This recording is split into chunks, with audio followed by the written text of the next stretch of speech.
This is The Guardian.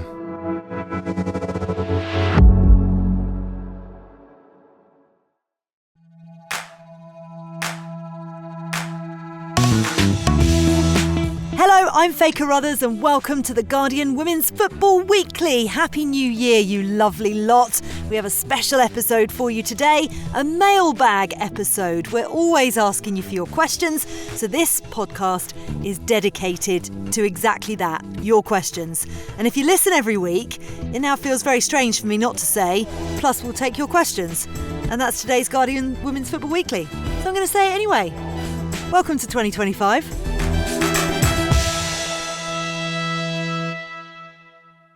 Suzy Wrack, Happy New Year. Happy New Year. Fun times. We're back. You weren't excited enough for me for that, I'm afraid. Happy New Year, fun times. Are you Christmased out? I don't know. I've had like cold flu over the entire Christmas period that I've only just come out of. So like, you know, it's been exhausting in that sense. But yeah, like I feel good now. I'm ready for the season to restart. Is that more cheerful? That's more cheerful, and I'm sorry you were poorly. I'm waiting for it to hit me. I'm officially on holiday after we've recorded today's pod, so that's pretty much teed up for me to be ill when I wake up tomorrow morning, I think. Tom Garry, hope no such illness for you. Happy New Year, how are you? Happy New Year, I'm well, thank you. I had a slight false start to 2025's football coverage, driving to Nottingham Forest against Burnley in the Women's FA Cup third round yesterday to get I think around 25 miles from the ground before it was called off, and then had a rather amusing phrase from our sports editor who rang me on the hands-free, and his words were, "Did you know you've been cancelled?" And I slightly chuckled to myself at the wording of that phrase, but thankfully he meant the match. Yeah. Wow. Oh my God, I could never imagine you ever being cancelled. You're just not that type of person. I was having a bit of a giggle, yeah. Fast forward another 20 years of your career and maybe everything you say right now will be forever inappropriate. We shall find out. Sophie Downey, I love the fact that you've turned up. First pod. You know I love your hats. You have gone all out. Please describe. Is it a Stetson? Is that what it is? So it's not quite a Stetson, but it's close enough. I'm in Nashville in Tennessee on holiday, and I was determined that I would come home with a proper cowboy hat this time. And so I'm now in my cowboy era. It looks incredible. I love it. Have you felt bereft with no women's football to watch, or grateful for being in the warm? I haven't felt bereft. I'm probably ready to come back, but I've been very much enjoying the break and, getting some much needed R&R. Well, listen, it's lovely to see all your wonderful faces to warm up the January. Of course, if you're in warmer climes and listening to this pod, then you don't know what we're talking about. But it's cold and miserable and wet and snowy and goodness knows what else here in the UK. It's pretty grim. But what isn't grim is how brilliant you've all been sending in your questions on a variety of different themes. And every single week when we finish recording the pod, we all say to each other, we haven't managed to get through all the questions that have been sent. So, to kick off 2025, because there's been no football, not even one game to have reported on over the weekend, we've decided to do a mailbag episode, and we're very excited about that. We'll kick things off, bearing in mind it's January, with transfers. It's a particularly hot topic, of course, at the moment, and the winter transfer window officially opened on the 1st of January. It runs until 11 p.m. UK time on the 30th of January. They've already been a handful of signings, with Olivia Holdt and Rebecca Knack both leaving FC Rosengard for Tottenham and Manchester City respectively. Everton have made some early moves, bringing in forward Kelly Gago from FC Nantes and Martina Fernandez on loan from Barcelona. So first up, a more general question, I think, from Georgie Marie on Instagram. I'm sorry if it's Georgie Mary. There's two Y's in there, which is why I said Marie. You can correct me if you like. Are any of you expecting any big surprises in the transfer window? Suzy? It depends what you mean by surprises, because there's obviously like some big hitters that could make moves that and where they end up could potentially be surprising. So, you know, like the likes of Naomi Girma, I'm really interested to see where she lands. There's been interest from across the WSL, from Lyon as well. Like, she's such a huge player. I think Emma Hayes said she's the best centre-back she's ever worked with. So it'd be really interesting to see if she lands in the WSL. I imagine the likes of Chelsea and Arsenal and City would all be very, very interested, particularly City after Alex Greenwood's injury as well, even though they've obviously brought a player in already. But like, I don't know how any team couldn't be interested. So like, where she ends up, I think will be particularly interesting. Obviously, we saw the Kira Walsh rumours sort of kick into action in the summer with the, you know, world record bid from Arsenal. So whether they come back in for her and, you know, she's coming towards the end of her contract, or whether someone else could swoop in and take her, I think that will be the more interesting thing. I don't think there's going to be too many surprises per se, in that I think, you know, the people that we expect to move will either move or move at the end of the season, but where some of them head will be interesting, because there's always the ability for a curveball to be thrown in. It's a window, I think, Faye, where a lot of the work is going to be going on for summer deals on sort of pre-contract agreements, maybe that we might not hear about until later in the spring. But it's a huge summer when you've got players like Kira Walsh, you know, out of contract in the summer. But not just her, you've got Yul Brand, you've got Clara Ball, you've got Katoto, you know, probably one of the best strikers in the world, potentially can move on a free in the summer. You know, there's such a long list of some of the biggest players in the world. With now, as of 4 days ago, only got 6 months left on their contract. So I think there's lots of people kind of jockeying for position. I think loads of those things are going on. And in terms of January in the WSL, I think it will be quite busy. I think there's a few clubs who've got business to do. We're expecting Everton to be quite busy off the back of the takeover. I think there'll be at least 2 more incomings there. I think Liverpool will sign a couple of players. Wishing I could give a little bit more detail at the moment, but we're early into the window, still a lot more time to come. And I think there'll be quite a few clubs trying to sign Hayley Ladd from Manchester United, player that we're very much expecting to be on the move in January to try and get a bit more game time. She's hardly had a chance to play in the WSL this season. And also don't forget the kind of Scandi clubs now, most of whom are now, you know, at the start of a new campaign. I think there'll be a lot of change there. Hacken, I'm expecting quite a few players to come out, to leave Hacken. Ruby Grant, I think the England under-23 player, is one of those who I think will leave Hacken, and lots of interest in the WSL and beyond. So yeah, all sorts of different moving parts at the moment. But I think Suzy's mentioned a big one. I think that's one of the most fascinating ones is Germa. So let's wait and see. Yeah, very much so. Similar questions from both Rachel and Kez Roy on Instagram. Soph, which team do you think needs the transfer window the most? And what are clubs needing to focus on in this transfer window? And will they get what they need? And. That's $1 million question, isn't it? Whether they get what they need. I think it's actually a really interesting window. I do agree that a lot of it will be thinking about the summer ahead. But I think when you look at a lot of teams across the WSL, other than maybe Chelsea and potentially Arsenal, although Arsenal do need some backup, say at right wing, I would say, there are a lot of clubs that are needing more players and actually look rather thin on the ground when they have 1 or 2 injuries here and there.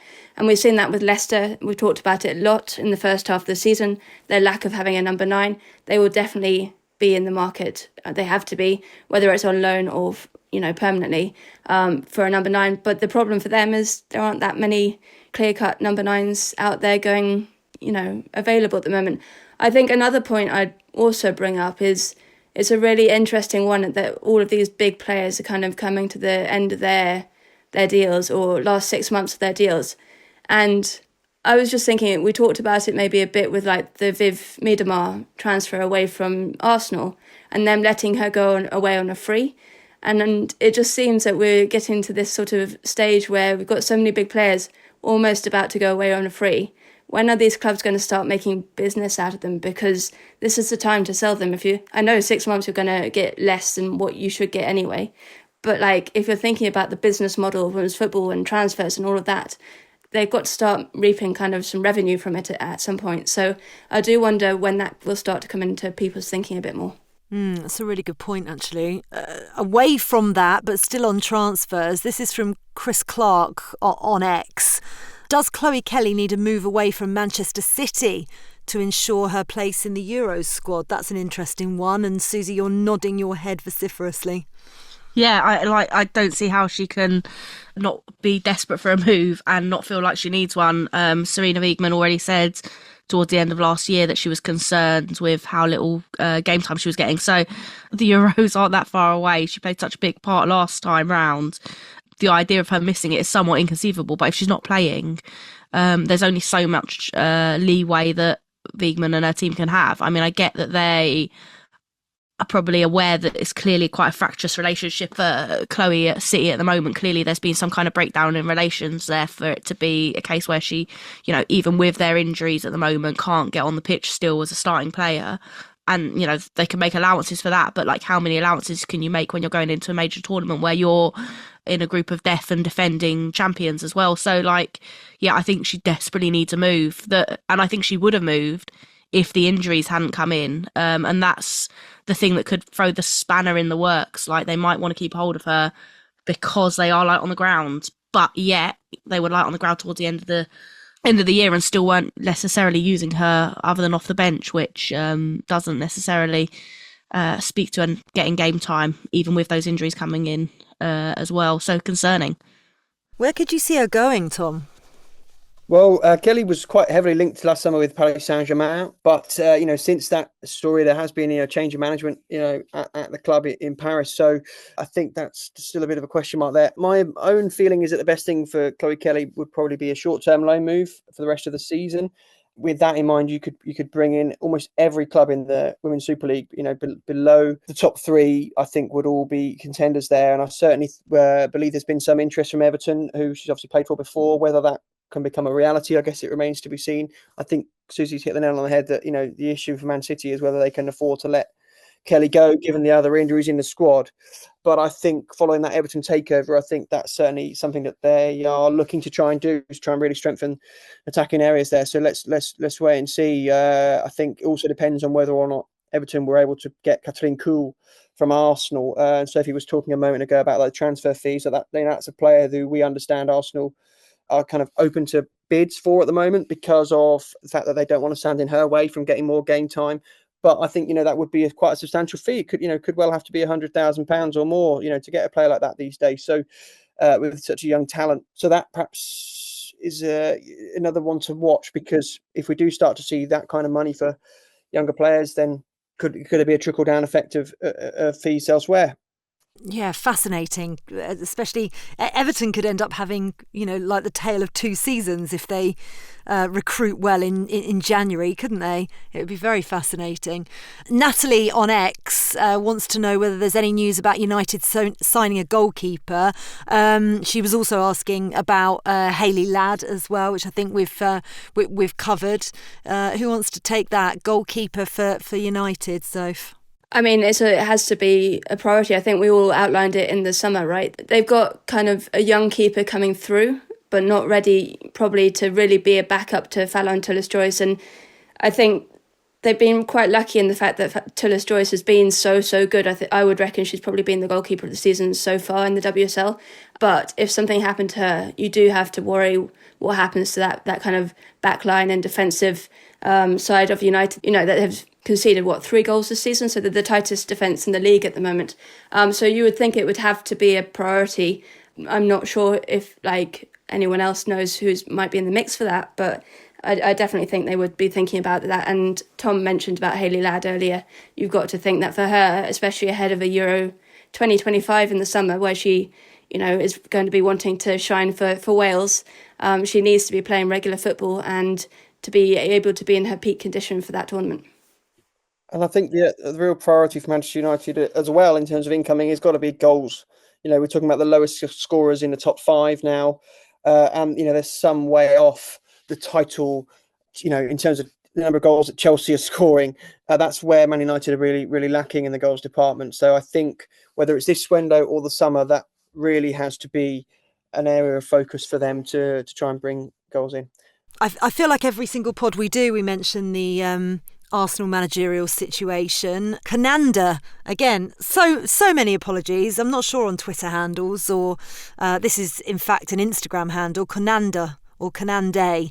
Renee Slagers and Arsenal most seem to consider she may not want the job. What are your thoughts? Have there been any updates? Well, I had some conversations about this morning, and I think what we can tell Arsenal fans is that the kind of process to find the long-term head coach is coming towards a conclusion. I'm not 100% sure if it will be finalised before the cup ties this weekend, but certainly I would expect there'll be some kind of announcement before the first league game back. It's been a long search, hasn't it? From what we understand, Arsenal have been speaking to managers from all around the world. They've interviewed a whole range of candidates over multiple rounds. Our understanding is that Renee Slegers is one of those people that has been interviewed, which I suppose is no huge surprise, given how well she's done in the interim role. And I must say, I've spoken to a lot of people in the last fortnight or so who really would like her to get the job. I think that seems to be the sentiment amongst the fan base, but also there's a lot of people within the game. But at the moment, Arsenal, everyone involved in the process is really keeping their cards very close to their chest. Renee Slegers, to answer the question we've had there, at no stage in the past 3 months has she ever intimated whether or not she wants the job or whether she's not ruled herself in or out. But yeah, for our understanding is she's one of the people that's been interviewed. I would expect some news on this over the next few days. It's something that Arsenal have been determined to try and exhaust all avenues to find the best person they can. And I suppose the results that Slegers has had in interim has kind of given them a chance to do that. There's a lot of people involved in this. It's not just, although it's being led by Claire Wheatley, it's not just Claire Wheatley, the head of women's football at Arsenal, who's doing this. You've got people from the recruitment teams in both the men's and the women's arm of the club. You've got Jason Ato, who stepped up to replace Edu, and you've also got the likes of James King, director of football operations, all involved in the process. So it's quite a one club search, and I think it has now. I believe there'll be more news by the time we do the next pod. Okay, right. I'm on tenterhooks already. We're going to stay with the WSL, but kind of away from transfers. And actually, I'm going to massively apologise to Raphael Iberg because I don't think we covered this at the time. An email was sent in on Women's Football Weekly at theguardian.com. Any more of those you want to send our way, please do. Dear Guardian Women's Football Weekly team, this was from the end of November, by the way, so apologies, it's not been answered yet. Thanks once again for your podcast, a weekly brush of fresh football air, especially in glooming November. Insert January. I'm officially out of goalkeeping questions for now, so I'm going to move up to the midfield. I actually have a question that's quite literally coming out of left field. The player that's impressed me the most week in, week out this season so far is Sandy Baltimore. I was just wondering why Sonia Bonpastor was keeping her in such a defensive role, even though she's shown that her offensive impact could be incredible, and she could therefore score a lot more points for my fantasy WSL team. What's your take on this? Thank you for that, Raphael. Firstly, we have not even mentioned fantasy WSL because I gave up after week 2. I don't know how everybody else is doing. I haven't even looked at the table. I'm just terrified. I know I'll be rock bottom. But on Sandy Baltimore, Soph. I think there are two reasons for this. Firstly, the injury to Niamh Charles that had ruled her out from the start of the season, from pre-season. She dislocated her shoulder in a pre-season friendly, and that kind of forced Sonia Bonpastor's hand into finding a solution to the problem. I think they've tried a number of things. Occasionally, Ashley Lawrence was seen out on the left-hand side, has never really put in a top-level performance in that position. And Sandy Baltimore is someone that Bonpastor knows pretty well as well. And then I think the other thing as well is the form of Guru Wrighton as well, down that left side. She's played in the 10 at times, Guru, but she is much, much better. We know that on the left side, and she's been scoring goals for fun recently as well. So I think those two things have come together a bit to make sure that Sandy is probably playing that more defensive role. It's going to be interesting what happens now because Charles is back fit, raring to go. And you would probably imagine be, first choice in that left back position. So it's going to be interesting to see how those pieces come together. Okay, this is from Kat Kenzie on Instagram. With the Brighton Stadium news, how do you feel about new stadiums rather than using main ones? What do you reckon, Suzy? I mean, I'm not averse to new stadiums, but I think that on the whole, it's a really, really difficult issue because in so many areas, land is such a big problem. Like for any of the London clubs, it's impossible to build separate stadiums for women's teams because the land is just like at such a premium. So like there are clubs that it can work for, the ones outside of London in particular, where there's a bit more space, where that land is a bit cheaper, that kind of stuff. But I also think that, there's we're on quite a good path with the men's stadiums, and Arsenal showing the way of how you can steadily build those audiences and attendances. And, you know, I figure, like, personally, like, if a club is going to spend a significant money on their team and their facilities for their women's team, there are better places to use that money than a new stadium. Like, when you've got a pre-existing men's stadium that has huge capacity that you can work towards filling, that you can, you know, even kind of fill sections of and have it be quite an effective crowd. We saw that in some of Arsenal's earlier crowds. You know, I think back to when they hosted Chelsea on the opening day of the season, and it was just sort of the little block opposite the dugout that was filled with about sort of 8,000 to 10,000 fans, but it was really effective. There's a way of, you know, kind of building atmosphere despite the stadiums being quite large. And I just think, you know, if you've got some of the clubs outside of London, you know, the ones outside of Chelsea and Arsenal who are, you know, going, oh, yeah, we've got enough money to build a stadium, then I would like to see some of that money going into players, going into the training facilities and that kind of stuff first for me. I think that would be the priority for that money for me. But yeah, it's not a terrible idea. Like, I think, you know, if a club is investing well, like Brighton is, and is, you know, has all of those conditions in place in the first place, it's a good alternative. That said, the Amex is a great stadium to play in as well. So it's a tough one. I was just completely about to say that, because I think the Amex provides a perfect opportunity to, you know, it's not the biggest stadium, but it's big enough to build into. And I think you have to give kudos to Brighton, but at the same time, it's a very nice headline to be able to say you're building a women's specific stadium. But what happens when you get beyond that? What happens when you get beyond the capacity of this new stadium, and then you're going to have to send them into the Amex anyway? It just seems like a weird kind of stopgap that doesn't seem to make sense financially to me. And I'm just thinking, like, what happened in the NWSL, right, with the Kansas City Stadium? Obviously a really good addition to the league, and it was a great PR that it was the first women's specific stadium that was built in the NWSL, but it is, you know, quite frankly tiny in comparison to some of the other stadiums in the NWSL. You know, even thinking about where Seattle play, you know, at Lumen Field with the Seahawks, that's a huge capacity. And then you've got this women's specific stadium, which I think is like 12,000 or something, or not even that. I can't remember the specific capacity, but point is, I do think it kind of limits you for the longer term growth. You've got to be thinking beyond short term, you know, 5-10 years. You're thinking about the next 20 years. Yeah, Chelsea renovated Kingsmeadow and put a lot of money into it. Arsenal invested quite heavily in Bournemouth Stadium, putting money towards new stands and facilities and things like that. But both clubs outgrew it within the time that those plans have been decided to them being completed. Like, they're both too small for them now. So yeah, you've got that risk, haven't you, of like you put in a load of money into something that you very, very quickly outgrow. Like, the game is growing at such a rapid rate. If England won the Euros in the summer, who knows what attendances are going to be like next year? You know, it's such a quickly changing environment, and these projects are like really long-term things. You know, planning and permission, all those kind of things don't come easy. So you're potentially looking at years and years and years of building a stadium that then isn't fit for the new purpose that you need it for. Really good point and really good question. Thank you, Kat Kenzie.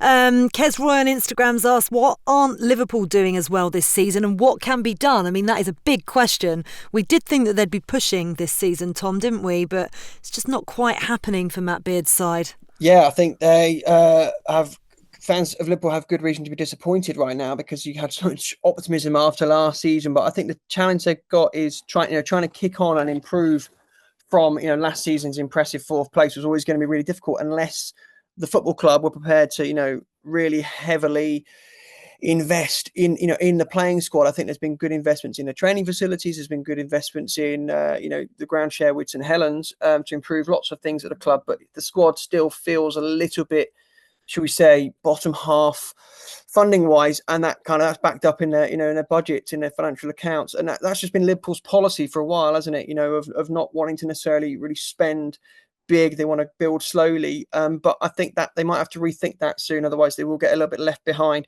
that's been hampered by a lot of injuries. Have been a bit unlucky. The good news, as we're recording this pod, is that the club have said today that Maria Herbinger should be back in training this week after her groin problem, and also that Sophie Roman-Hogg, after her ankle issue, should be able to be back in the squad by the time they back in WSL action on the 17th of January. So those are two bits of good news. I suppose it shouldn't all be about that. There are on-pitch issues as well. They've not really taken their chances this season. They've been very wasteful in front of goal.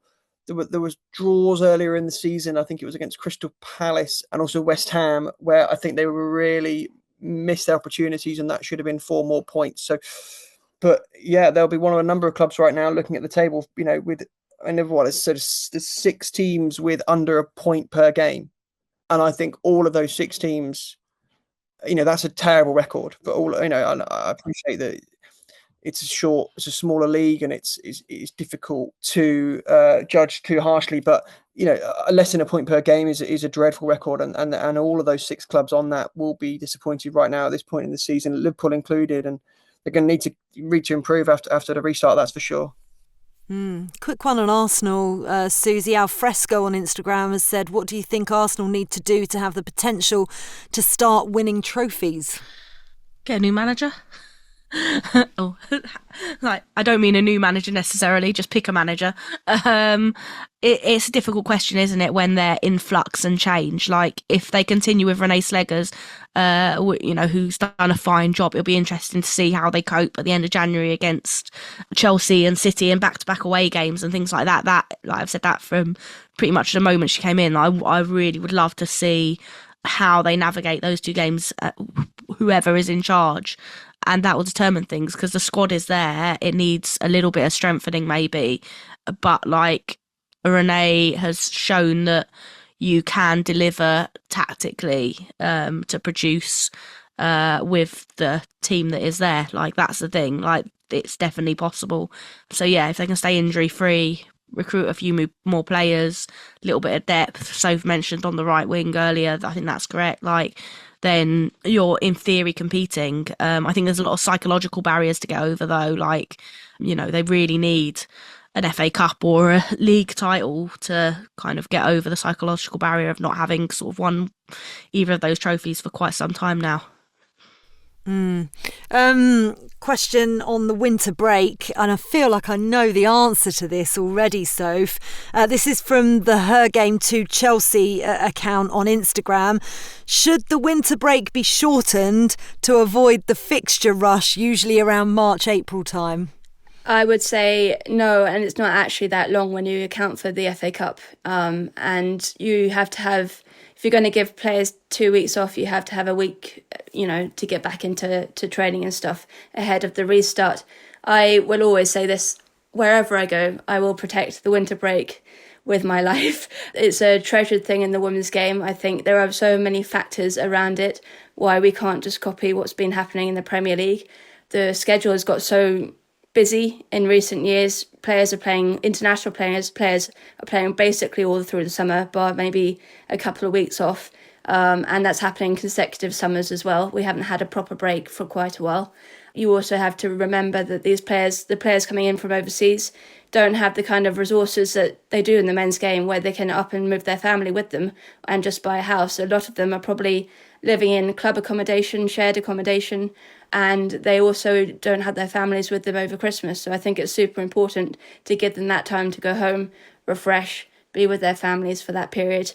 I understand that there is a marketing thing around Christmas, but actually when you think about it, the men's game takes up so much space in that period in itself. So how do you get the wiggle room to get your own narrative across in that time frame? So yeah, definitely protect it with everything. I think we would all say we've all needed it. So I can only imagine how much the players needed it as well, to just have some time off to relax. As someone who works in the men's and women's game, I honestly, I don't think I would be able to cope if Christmas had both sets on. It would just be too. My brain hurts already. I'm joining Sophie on the barricades if they ever come for it. I'm there.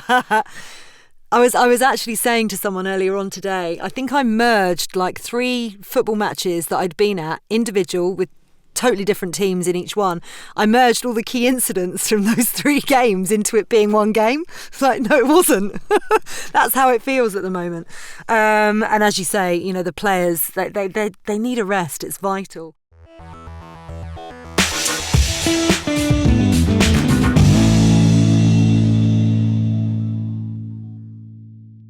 Couple of questions on European football. Joel on X wants to know the rules about the Champions League and new signings.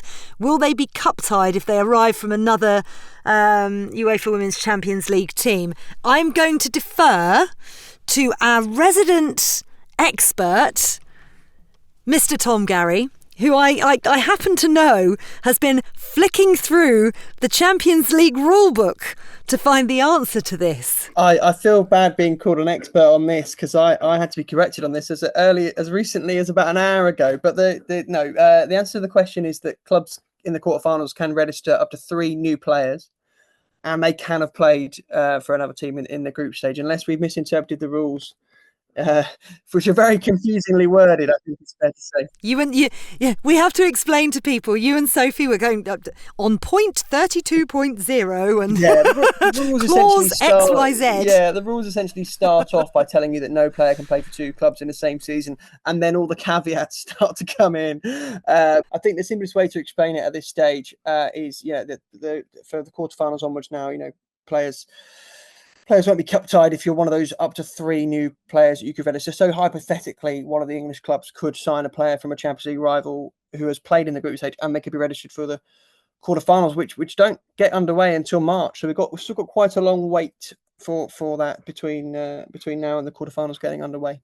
Couple more questions on the Champions League and Europa League. Do the UWCL quarter and semi-final draws in February need to be earlier for fans because there's not enough time to plan or book? Big nod there from Suzy. Obvious one. Yeah, I think we're all nodding. It's just ludicrous that it's not done as soon as group stage finishes so that fans can prepare, so that teams can prepare. Like, you know, if you're like one of the smaller teams in the draw, though there's not many small teams in the draw, albeit, then you're potentially struggling to kind of set up those fixtures and get the money in place and all that kind of stuff. So like, from every point of view, it's inconceivable to me that you're not doing it as soon as the group stage is done. It's crap for fans. It's really, really, really crap that you are given barely any time between the draw and the games to plan, to book time off work, to book travel, hotels, like all of that stuff. It's just rubbish. And then also ticket sales. You know, UEFA enforced quite rightly that, I think because of the VAR stuff, that they all have to be played in big stadia unless the stadia that they have. So I think Real Madrid can play in their stadium because it's VAR friendly, but most of them have to shift over to the main stadia to play. Ticket sales, I think it's really interesting. Arsenal, if I'm not wrong, have already gone on sale despite not knowing their opponent and the exact date, because they've done the research, and we know that what Arsenal have done around, you know, ticket sales and women's football, they've done the lead-in time for selling tickets, and they've worked out that, you know, they need that period of time. I think UEFA probably forget that it's not the men's game yet, where, you know, you put a game on sale and it will go in 2 weeks. You know, they'll sell it out in no time. You know, we're still building here. We're still building audiences across the Champions League and across the leagues, and they need a bit more time with that lead-in and messaging to get the messages across. Yeah. There's an awareness of it as well. You know, obviously the men's Champions League format has changed this year, but you know pretty much the windows. Now there's more games. Obviously that's changed slightly. But I still, if somebody asked me right off the top of my head without going through my calendar, when the Women's Champions League, it's so bitty that I just always forget when it is. So fans aren't automatically gonna know that. It's not quite as straightforward. Another topic of interest that you've all been sending in questions over the course of the season and the last few days is the future of the women's football pyramid and expansion. We get a lot of questions throughout the season on this, and I keep saying we're going to do a proper pod on it. We will do. We just run out of time every single week. But Nag has asked us on X, when will the Barclays WSL and/or Championship expand? expand? It's the age-old question that we bring up all the time. Do we know any more? I know that they had said, look, let's get our feet under the table first of all before we discuss it, but are we any further along, Suzy? No. We get very little information about what any change will look like at the moment. It's sort of continue as is. And, while they, kind of were sorting out the broadcast rights deal, the Barclays deal, and the sort of necessary financial side of things. And I suppose, got to be fair to them, they are a start-up. They say that a lot, but they are. And they're new to this, and they are trying to get to grips with running the league. That said, when will it expand? It should have expanded like 2-3 years ago, in my opinion. The scope is there to do it, both of the Championship and the WSL. It should have happened already. And the longer it goes on with neither of them expanding, then I think there's a real issue there, and it's holding back the development of the game and undermining the development of teams in sort of tier 3, tier 4 in particular. There's some really, really strong sides there who are investing well. We've talked about them before, who have really earned the right to sort of kind of move up and test themselves and up their investment. And instead, we've got this sort of bottleneck where teams are sort of stuck. And then you run the risk of ownerships getting bored of, kind of being stuck where they are, and that investment dying off. And that can't be allowed to sort of be a status quo for too much longer. There's a few questions on this theme, but with slight different angles to them, and I've got a number of questions actually from NAG, always sending in questions on lower down the pyramid, which is really vital. But let's take this one from Douglyfish, who's asked on Blue Sky whether the top 2 divisions get bigger to maintain loading on players, or, given the cliff edge between levels 2 and 3, should levels 3 and 4 broaden before expanding the elite? They say, I'm assuming that the women's game wants to avoid some of the pitfalls in the men's game. And then kind of on that theme, Chris has also asked, as a fan of a tier 4 side, how do we go about growing the game and changes to the number of teams promoted? Sitting here in January, and Norwich City's season is pretty much done as only one side goes up.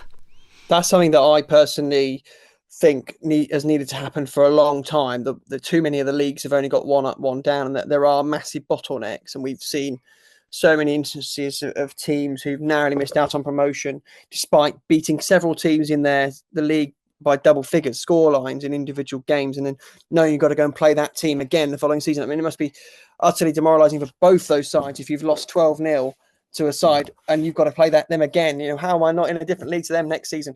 And I think that needs to change. I don't think we're likely to see an expansion of the numbers of teams in those lower leagues anytime soon, because I think we have to keep in mind that for the teams, say, for example, in tier 5 or tier 4, where it's an amateur setup funding wise, a lot of those teams are fundraising just to cover the travel costs to get to the number of games they've got at the moment.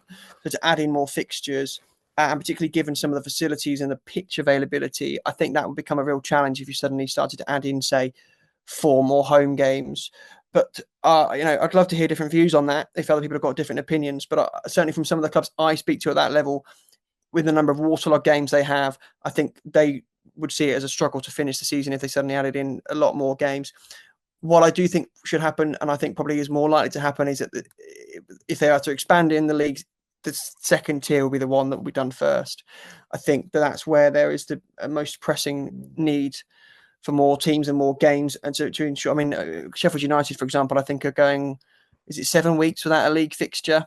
Just as to pluck one example out there. So I think there's a real need for players in the second tier to have a more consistent schedule over the course of the calendar year, and hopefully that will come in soon. That hopefully answers one of Nag's other questions as well, about one team coming down from the Championship, 2 up from the FA Women's National League, and the plans to kind of level up tier 3. The question is, what goes first? not chicken or the egg, but it is a little bit like, which way round do you do it? How do you filter it? What's the best way round? And I'm sure this is something that they're trying to work out behind the scenes with the FA. Which non-WSL club are you most impressed with, and why? Who wants to take that? I can. Non-WSL club, I think. Well, that includes Championship, doesn't it? So we've gone on all season as well about the Championship and how tight that league is. I think the way that Birmingham have actually rebuilt themselves is quite impressive. Over the last couple of seasons, they really had to do that after they got relegated from the WSL. And I think the fact that they have put in, they've acquired a really good international squad. They've definitely built with the idea in mind to get back into the top division. They haven't just, gone, oh, well, we've gone down, that's it for us now. They are really trying to compete at the top level of the game again. And they're definitely, when I speak to Amy Merrick's the manager and people at the club, their aim is definitely to get back into the WSL. So I think that's pretty impressive. I think when you look further down, you had, Nottingham Forest going pro. I think that was this season, right? There are clubs in that third tier at the moment who are really trying and working hard to build themselves within the game. And I think that's where that conversation before is really crucial, is because they need an incentive to keep going with that. They have shown an interest in investing in what is essentially a semi-pro / amateur league. They are kind of bringing up the levels a bit in terms of that their investment and in terms of the way that they see their sides developing and instilling professional football, so full-time football, as it were. So we need to give them somewhere to go, and that has to be the ultimate priority, because without incentives, owners and stuff can get a bit lost, I think. And on that theme, could I give 2 shout-outs? One to Watford with their new women's football board with real women's football expertise, which is so refreshing to see, and also to Durham, like what they're doing there, competing with all the big spenders to be just a point off the top in the Championship. I think they are probably the team of the season so far. Durham were my shout out. I was going to say Durham honestly, as well. I always look out for Durham. When you look at that league and you go Birmingham, Bristol City, you've only really got London City and Durham kind of independent from a men's team. And London City have got money thrown at them and big stars coming in and things like that, and still Durham are level on points with them. How? It's incredible.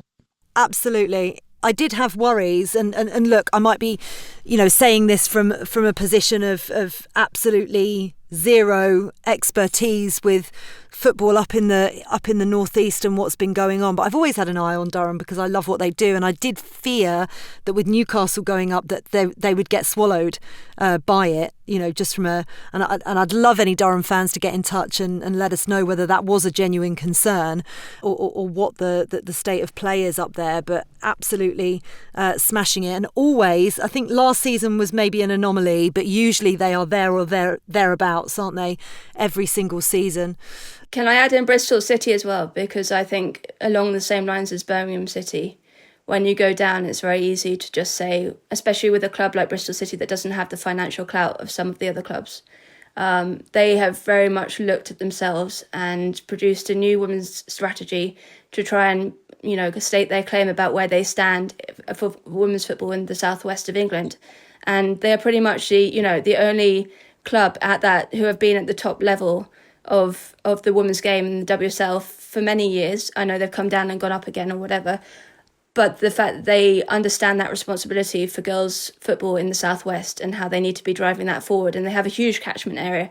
So I think the fact that they stood up after they went down, got relegated, they lost their manager in Lauren Smith, things could have gone completely pear-shaped, but they've actually sat down and really thought about what they need to do next to rebuild the club, to get themselves back to the top level, but also about inspiring the next generation. I know that's said a lot, and I really don't like those words, but it is about bringing girls in the southwest area into football, how they can kind of get them involved, get them engaged, and produce lionesses and players of the future. Yep, it's vital. It really is. Right, let's look ahead to the summer. And speaking of the Lionesses, Euro 2025 as well, with our England hat on slightly. But actually, Rachel was asked on Instagram with a Swiss hat on. How do you think Switzerland's prep for hosting the Euros is going? How are they looking? I was out for the draw in Lausanne and found out a little bit more about their preparations. I think so far it's pretty positive. There are, there's a lot of more and more buy-in from sponsors, and I think one of the things that you'll notice if you're a fan going out to the tournament is the public transport, which is being provided for free for ticket holders. I think that's going to be a really welcome boost. I was very impressed with the organisation of that draw event compared to similar things we've been to in the past. And I think it was nice to see a lot of the locals getting in behind it as well. So long way to go still. I think it'd be nice to see a little bit more engagement from government at the top, and also from perhaps a lot of the men's football stars in the country and the big men's clubs. But in terms of how the cities are getting behind it, and how I think from a organisation of the logistics, I think everything we've seen so far has been quite promising. Okay, fingers crossed then. We'll keep you updated on that. Thanks, Rachel. Sue Klesnick's on X has asked, Suzy, what's the prognosis on Lauren Hemp and Alex Greenwood making the Euros? Not another major tournament missing key players, please. Unfortunately, that's the way it goes, Sue, doesn't it? But how are they both looking, Suzy? I mean, they've not officially ruled themselves out or been ruled out, but like you'd have to say that Alex Greenwood's chances of making that tournament are incredibly slim after undergoing surgery. Obviously, Hemp has undergone surgery as well. She's slightly ahead of Alex Greenwood in that sense by about a month, but like it's not looking great. I mean, if either of them or both of them even are recovered enough ahead of the Euros, they won't be match ready necessarily, so it's going to be potentially a bit of a risk to take them. You'd hope that maybe Hemp can get back and play a couple of games before the end of the season and maybe get a little bit of match time in before the tournament. But I mean, personally, she's not said it, it's not been announced, but I think Greenwood's chances of making the Euros are incredibly slim. Oh, that's really depressing. Finally, Irina Polikapova on Instagram. This is a very broad one. I wonder which way you're all going to go on this. What are your goals for 2025 and what are you most looking forward to this year?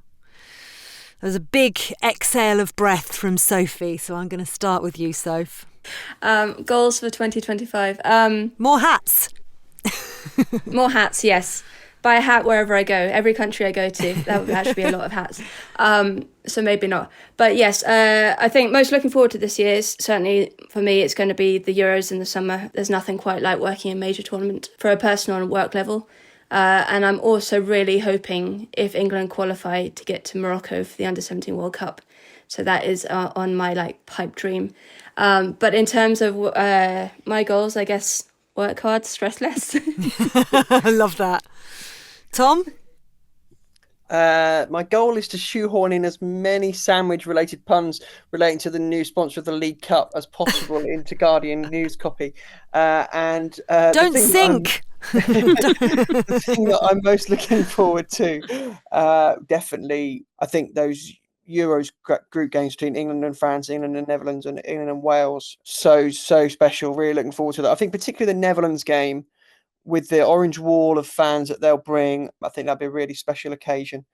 So that's going to be fantastic. Suzy?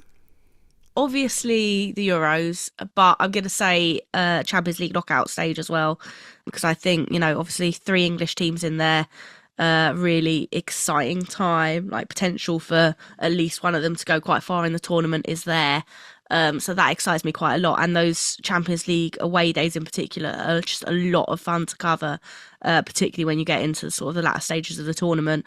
There's a real buzz. It's really nice to cover it as well. You're away for a couple of days. You get to see the city, see the vibe. The final in Lisbon, I'm going to eat as many pastel de natas as I can, until I vomit, basically. I'm going to eat them and then I will be ready to go again. And yeah, so I'm really looking forward to that.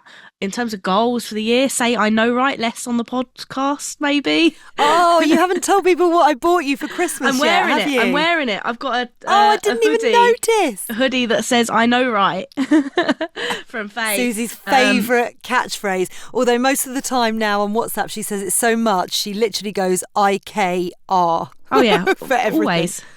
IKR. I love it. So yeah, less of that. Although now it's my catchphrase, I feel like I shouldn't limit it too much because it's become a thing. Do you know what's really funny about that? I was actually looking at that because I can only see you from the head and shoulders. I actually was looking at your hoodie, thinking that really suits you. I really like that.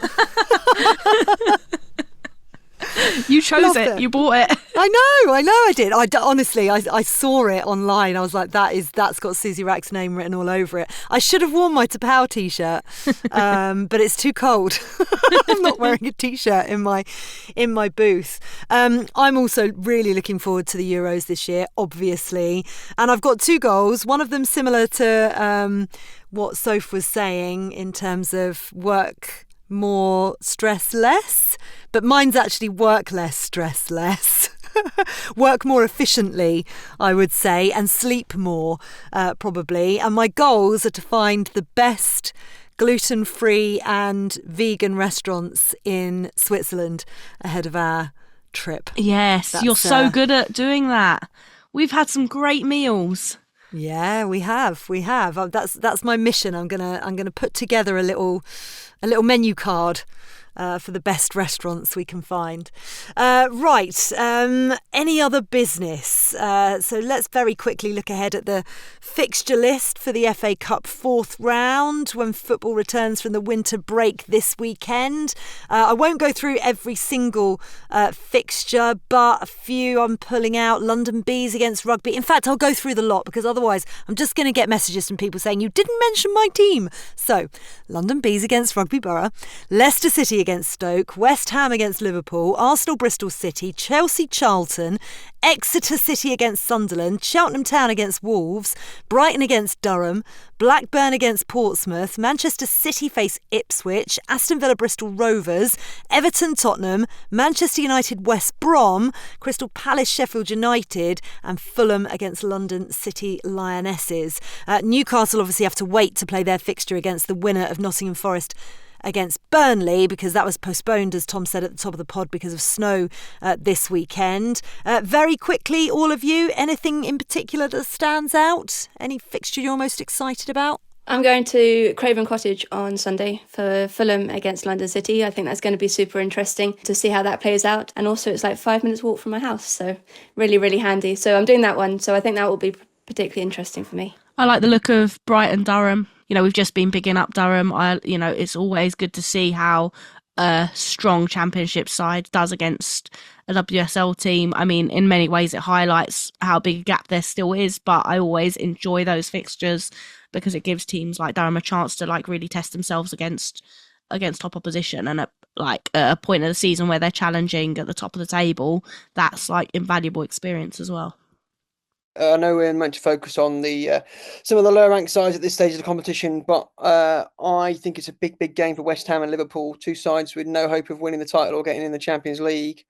And, if they want to put a really positive spin on this campaign, a cup run and maybe going to Wembley is the sort of thing, the only real sort of thing they got left to do that. So I think there's a lot riding on West Ham Liverpool, in my opinion. Yeah, love that. Agreed. Just as a note, in other news, former Leicester manager Lydia Bedford's been named head coach of Calgary Wild, one of the 6 teams that are going to participate in Canada's new Northern Super League that starts in April. And then that actually reminded me about an email that we was sent in the middle of December that we didn't get a chance to read out. It was from Mark Trotter, and actually it started on Manchester United, but it went a bit further than that. It was Manchester United, A Canadian Perspective was the title of it. Hi Faye, Suzy and guest presenters.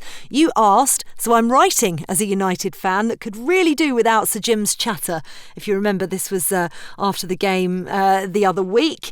I've been a United fan since Brian Robson moved from West Brom, but more recently, since 2019, I've really enjoyed following the women's team, especially as we can watch most games live in Canada, and it doesn't hurt to have Canadians on United's team either. The dynamics here have been completely opposite, with the Canadian women's team generating interest in the men's team. Thank you to the GOAT, aka Christine Sinclair. And now the men's team have a great following as well. As a Toronto FC season seat holder, as he calls it, I would love to see a Toronto team in the NWSL, and most Toronto fans would agree. I suspect the majority of Man United fans would love to see the women's team competing at the highest level, but that will only happen with the full backing of the powers that be.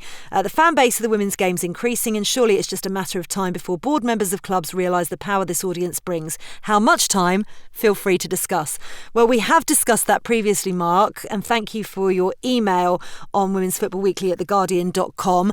But Soph, you've got a little bit of news regarding potentially Toronto. It's not quite NWSL, but talk to us a little bit more about the Northern Super League. Yes, it's a super exciting time for Canadian football. It's the first time, I think, that they've had a professional top-tier league coming in. It's the Northern Super League. It's starting in April, and it's been formed by a company called Project 8, which is co-founded by Diana Matheson, who's a former Canadian international. And I think there's a lot of excitement around this. And while there is also, kind of understanding that it's going to take time, and leagues don't just, have success overnight, it's going to take time to build. But I think for Canadian football, not having a professional domestic game has held them back for quite a while in terms of developing their players. And they've done well because they've had the NWSL across the border, where a lot of their players play. But in terms of when you're starting to think about getting, young girls into playing football and giving them a pathway, you kind of need that pathway in country. So I think it's a very exciting time. There's going to be 6 teams. So you mentioned Calgary Wild there. It's going to be Halifax Ties. Erin McLeod has joined there, 41-year-old goalkeeper, but so much experience. Montreal Roses, AFC Toronto, Ottawa Rapid, and Vancouver Rides, which is going to be my team because I love Vancouver. I lived there for a while. So I'm very excited. I'm hoping to nab a trip out there at some point to see them play and see what's going on. But I do think it's going to be a really exciting time for Canadian football to start to put themselves on the map. And they will always have the problem of having the NWSL so close to them. But I think there have been noises from the NWSL about supporting the development of the league as well. And, Diana has a lot of support from fellow professionals. She's very, very well respected. So I think it's going to be very interesting to see how it goes. Yeah, fascinated. Brilliant one to end on as well. Feel excited already. Any Canadians out there listening, let us know your thoughts as well. And you guys, I've missed you so much. I mean, obviously, I've missed all of you listening as well. But these 3 in particular, I've missed over the last couple of weeks where we've not had a pod. So I'm looking forward to us starting again next week. Soph, it's been lovely to see you. Thanks for having me. Yeehaw. Tom, take care. Look after Blake. You too. Happy New Year. Happy New Year to you as well. Suzy, see you later, alligator. I'll see you from Tenerife actually next week. I'm doing the pod a la Soph, not from an airport, but I'll try and put the beach in the background for you. That's for sure. I know, right? I know. She knows everything. That's why she's on this pod. Right, keep having your say by sending in your questions via social media or emailing us at womensfootballweekly@theguardian.com. We love reading them out, and we will be making more effort to do that, and I'm sure have another mailbag episode very soon. Also, don't forget to sign up for our weekly women's football newsletter, a reminder every week. All you need to do is search Moving the Goalposts sign up. The Guardian Women's Football Weekly is produced by Sophie Downey and Silas Gray. Music composition was by Laura Iredale. Our executive producer is Sal Ahmad. This is The Guardian.